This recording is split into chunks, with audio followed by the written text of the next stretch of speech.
মাসনা এটা এখন আর ঢাকার মোহাম্মদপুরে এনসিপি বলবো বা আপনার বৈষম্যবিরোধী ছাত্র আন্দোলনের সমন্বয়ক তাদের মাস্তানির মধ্যে না, মাস্তানিটা চলে গেছে বৈষম্যবিরোধী ছাত্র আন্দোলন হয়ে এই এনসিপি হওয়া তার সিনিয়র যুগ্ম আহ্বায়ক বা সামথিং সেই হান্নান মাসুদের মধ্যে। দেখেন সারা দেশে ছিছি পড়ে গেল, দুই তিনজন ছেলে গিয়ে মব তৈরির চেষ্টা করলো ধানমন্ডিতে। একজন ব্যবসায়ী পাবলিশার্স, অনেক পুরনো বাংলাদেশ হাক্কানি পাবলিশার্স, অনেক পুরনো একটা পাবলিশার্স গোলাম মোস্তফা সাহেব, একটা সাদা মনের মানুষ, নির্মল একজন মানুষ, যারা তার সঙ্গে মিশেছেন চলেছেন।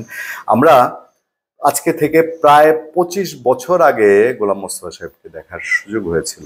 একেবারে সাদাসিধে একটা লোক, সেই লোকটারে গিয়ে মবের মধ্যে ফেলতে চেয়েছে, সে নাকি ফেসিবাদের দোসর। পুলিশ বলছেন নো, তার বিরুদ্ধে কোনো মামলা নাই এবং এর আগেও কোনো অভিযোগ শোনা যায়নি। আচ্ছা, এবং সেখানে যারা মাস্তানি শুরু করেছিল সেই মাস্তানদের পুলিশ ধরে এনেছে। এনসিপি এই হান্নান মাসুদকে জানতো না যে তারা কি হান্নান মাসুদের লোক কিনা। এনসিপি ওই মোহাম্মদপুরের বৈষম্যবিরোধী ছাত্র আন্দোলনের যে সমন্বয়ক তাকে দল থেকে একরকম বাদই দিয়েছে বলা যায়। এরপরে আপনাদেরকে এই নিয়ে দুইটা আলোচনায় আমরা সবকিছুই জানিয়েছি।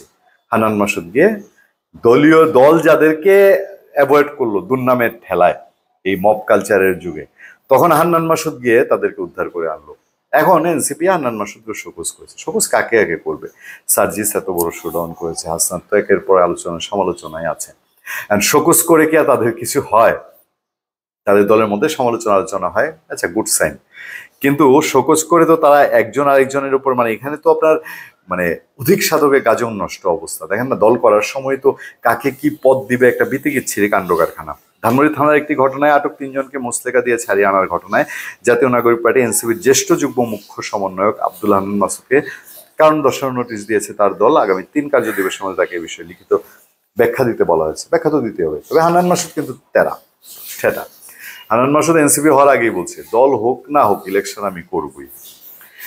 মঙ্গলবার রাজধানী ধানমন্ডিতে হাক্কানি পাবলিশার্সের মালিকের বাসায় ঢোকার চেষ্টায় আটক বৈষম্যবিরোধী ছাত্র আন্দোলনের 3জনকে হান্নান মাসুদের জিম্মায় মুচলেকা দিয়ে ছেড়ে দেয় পুলিশ। আমার কাছে প্রশ্ন হলো, হান্নান মাসুদ কত পাওয়ারফুল একজন মানুষ? কে সে?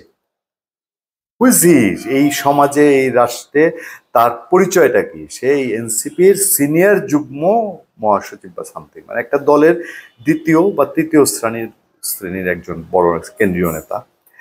সে বাংলাদেশের একটা থানায় গিয়ে পুলিশের ঊর্ধ্বতন সকল কর্মকর্তাকে মিটিং করে তারপরে তার অনুগত কয়েকজনকে ছাড়িয়ে নিয়ে আসবে।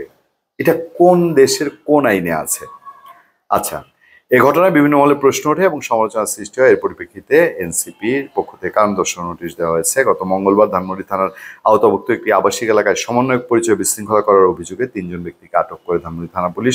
উল্লেখ্য, বৈষম্যবিরোধী ছাত্র আন্দোলন কেন্দ্রীয় কমিটি কর্তৃক উক্ত 3জনের অন্যতম বৈষম্যবিরোধী ছাত্র আন্দোলন মোহাম্মদপুর থানার আহ্বায়ক সাইফুল ইসলাম রাব্বিকে নৈতিক স্খলনজনিত কারণে অব্যাহতি প্রদান করা হয়। এত সত্ত্বেও আপনি হান্নান মাসুদকে এনসিপি বলছে সংশ্লিষ্ট থানায় উপস্থিত হয়ে আটক 3জনের মুচলেকা প্রদান করে থানা থেকে তাদেরকে জামিন করিয়েছেন। আর কি এসবের উত্তর কি হবে? এই ঘটনার পরিপ্রেক্ষিতে আপনার ব্যাখ্যা এবং আপনার বিরুদ্ধে কেন সাংগঠনিক ব্যবস্থা গ্রহণ করা হবে না তার লিখিত বিবরণ আগামী 3 দিনের মধ্যে দেওয়ার জন্য বলা হয়েছে।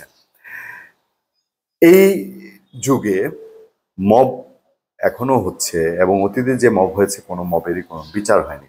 যাই হোক, জনচাপে সমালোচনায় এনসিপি এখন কিছুটা রিয়েক্টিভ। তবে হান্নান মাসুদের কি হবে এই নিয়ে সন্দেহ নিশ্চয়ই থেকেই যায়। ধন্যবাদ সবাইকে, ভালো থাকবেন, সুস্থ থাকবেন, দেখা হবে, কথা হবে। সত্য, করুণা এবং সহনশীলতার সাথে আপনার সাথে আমি আতিক রহমান পূর্ণিয়া।